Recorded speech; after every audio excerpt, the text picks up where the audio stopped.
सो अॼु असां पढ़ंदासीं ईस्टर्स जे बारे में। त ईस्टर्स छा आहिनि? Esters are the compounds, these are compounds formed, ये कंपाउंड्स आहिनि जेके ठहंदा आहिनि when the hydroxylic hydrogen atom of the carboxyl group is replaced by an alkyl group। माना हाइड्रोक्सिल हाइड्रोजन एटम जेको आहे उहो जॾहिं रिप्लेस थिए कंहिं बि अल्काइल ग्रुप सां त पोइ ईस्टर ठहंदा आहिनि। फॉर एग्ज़ाम्पल हिन में कार्बोक्सिलिक एसिड आहे RC डबल बॉन्ड OH, ही कार्बोनाइल ग्रुप आहे, ही जेको आहे हाइड्रोक्साइल ग्रुप आहे। हाणे इन मां जॾहिं हाइड्रोजन निकिरंदो ऐं उन जी जॻह ते अल्काइल ग्रुप ईंदो त पोइ ही ईस्टर ठहंदो। त जनरल प्लस में वाटर ठहंदो। त general formula of esters is CnH2nO2 or simply RCOOR। त असां इन्हनि खे ईस्टर्स चवंदा आहियूं। हाणे ही कार्बोक्सिलिक एसिड आहे।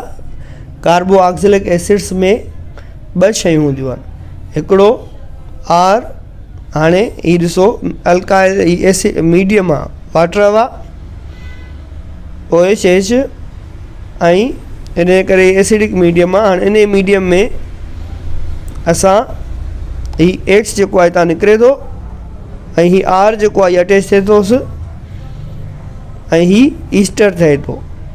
द ईस्टर इज़ प्लस में वाटर इज़ फाउंड, वाटर अलॻि सां ठहंदो। हाणे नॉमनक्लेचर ऑफ ईस्टर असां पढ़ंदासीं।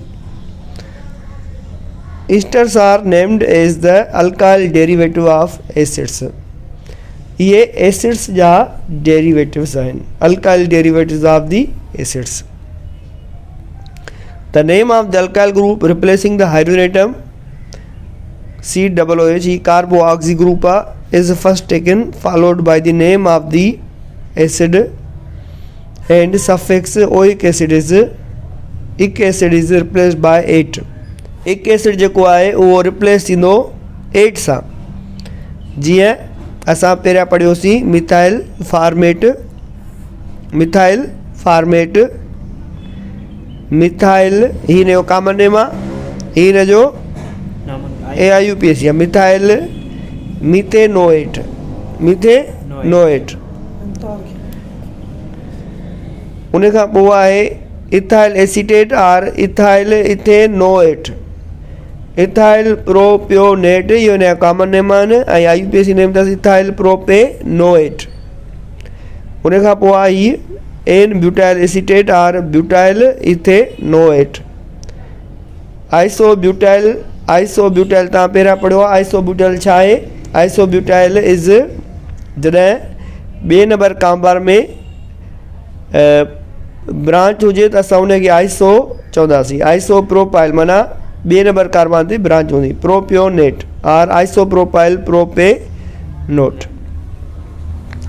त हाणे इहे जेके आहिनि इहे ईस्टर्स आहिनि, these are known as esters. हाणे उन खां पोइ आहे इन जो नॉमनक्लेचर इहो थी वियो। हाणे इनखे असां वधीक सम्झण जे लाइ असां बुक्स ते हिन ते प्रैक्टिस कयूं था त छा आहे। For example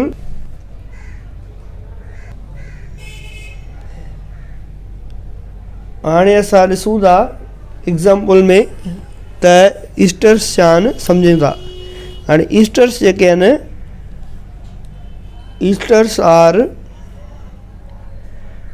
these are the compounds which are formed when hydroxylic hydrogen atom of the carboxyl group is replaced by an alkyl group। त ही for example general energy representation आहे ऐं ओवरऑल माना असां हिन खे जेकर ॾिसूं R-OH ऐं H प्लस कंडीशन था लॻायूं त ही जेका शइ ठहंदी त ही हिन ग्रुप खे असां हिन में ॿ ग्रुप आहिनि, हिकिड़ो कार्बोनाइल ग्रुप आहे, ॿियो हाइड्रो ऑक्सी ग्रुप आहे। इन खे कार्बो ऑक्ज़िलिक एसिड चवंदासीं। ऐं उन खां पोइ जेको आहे RC डबल बॉन्ड O हिते OR थी वेंदो ऐं प्लस में वाटर थींदो। OR अल्को ऑक्सी, मिथो ऑक्सी माना अल्को ऑक्सी कार्बोनाइल, त इन खे असां ईस्टर चवंदासीं। त general formula of Easter is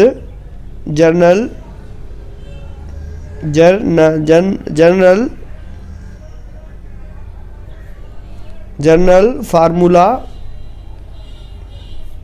of Easter is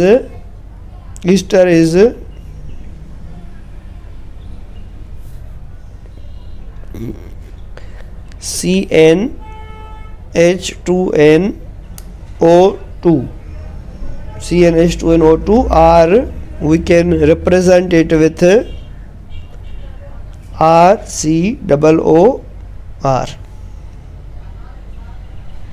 हिनखे असां हीअं बि लिखी सघूं था,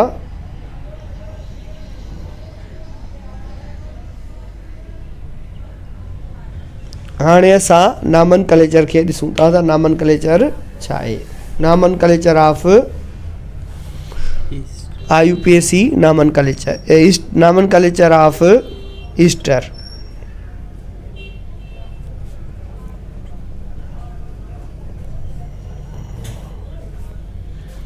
नामनक्लेचर ऑफ ईस्टर हाणे हिन में पहिरियों अथव C double bond O CH3 ऐं हिते H ॾियूं था। त हाणे हिन में ॾिसो OR अथसि, मिथो ऑक्सी अथसि, कार्बोनाइल अथसि, त ईस्टर आहे। त हिन जो कॉमन नेम थींदो मिथाइल फॉर्मेट।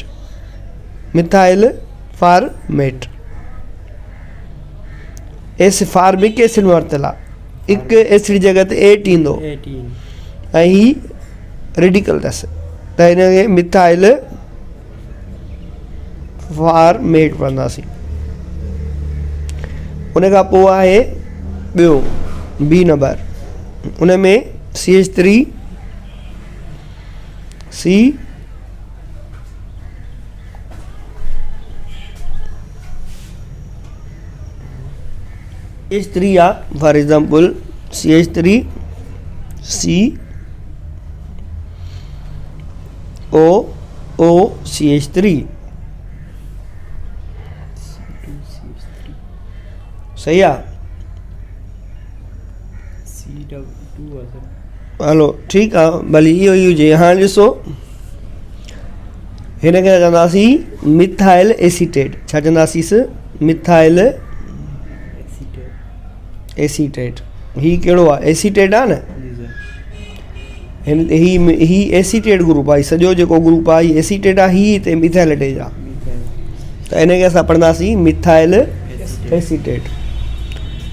उन खां पोइ आहे हिकिड़ी ॿी अहम शइ जेका आहे D में था ॾिसूं। हाणे हिन में जेकर असां CH3 C double bond O C2H5 आहे। हाणे ही बि साॻियो ई एसीटेट आहे ऐं ही इथाइल ग्रुप आहे, त हिनखे असां इथाइल एसीटेट चवंदासीं। कहिड़ो? हिन जी ॻाल्हि थो कयां न, माना जेकर असां जेकर हिन में ई ॻाल्हि थो कयां, हिन जी जेका ही कंपाउंड आहे, ठीकु आहे। मूं पंहिंजो लिखियो आहे हिते एग्ज़ाम्पल जे तौर ते, इहा इथाइल एसीटेट, हिनखे असां इथाइल एसीटेट चवंदासीं। उन खां पोइ आहे हिकिड़ी अहम शइ जेका असांखे माना पढ़णु घुरिजे, उहा आहे फॉर एग्ज़ाम्पल मां हिकिड़ो C एग्ज़ाम्पल थो लिखां, CH3 CH2 हीअं C।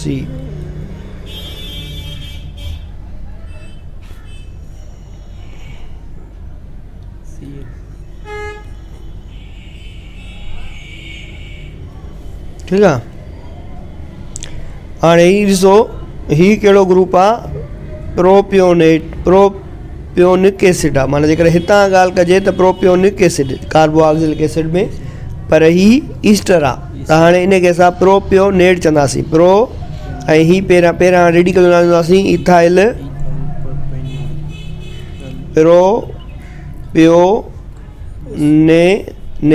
प्रोपियोनेट। इहे इन जा कॉमन नाला आहिनि। हाणे IUPAC नाला पढ़ूं कीअं हूंदा। इन जो IUPAC जेको नालो हूंदो प्रोपेनोएट। जीअं हीअ आहे फॉर एग्ज़ाम्पल इथाइल प्रोपेनोएट,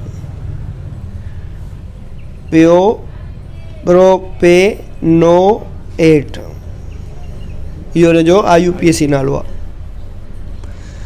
उन खां पोइ ॿिया आहिनि D में for example CH3 C double bond O C2H CH2 into 3 आहे ऐं CH3 आहे। हाणे हिन खे असां जेकॾहिं खोले लिखूं त कीअं लिखंदासीं, CH3 C ई O ऐं CH2 टे चकर थींदो हिते,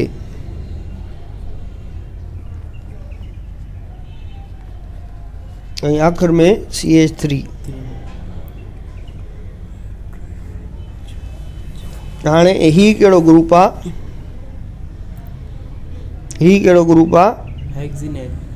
एसीटेट ग्रुप आहे हीउ। ऐं हीउ जेको आहे रेडिकल अथसि 1 2 3 4 1 2 3 4 रेडिकल से। तो ये नॉर्मल ब्यूटाइल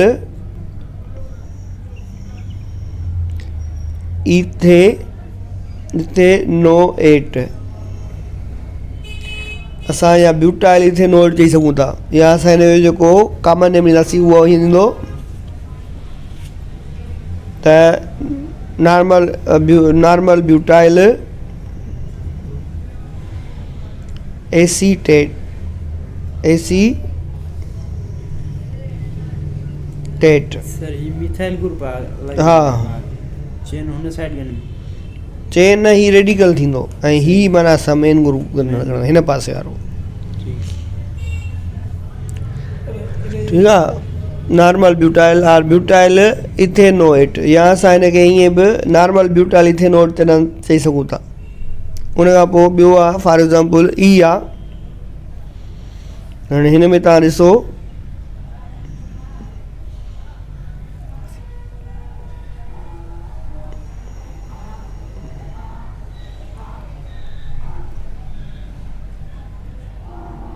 हाणे हिननि में तव्हां ॾिसो हीउ जेको हिन जेकॾहिं असां खोले लिखंदासीं, हेॾां मां लिखांसि थो हिन खे खोले त CH3 CH2 C double O CH। हाणे हिते ॿ अथसि, हिकिड़ो CH3 ही अथसि, ॿियो ही अथसि। त हिनखे असां कॉमन नेम ही ग्रुप ॾिसो घणा 1 2 3 अथसि, टे ग्रुप 1 2 3। त टे खे असां प्रोपियोनेट चवंदासीं। त ही छा आहे, आइसोप्रोपाइल आहे। त हिनखे असां आइसोप्रोपाइल प्रोपियोनेट असां ॿिए हिनखे जेकॾहिं असां IUPAC नालो ॾींदियूं त कीअं ॾींदासीं, ही आइसोप्रोपाइल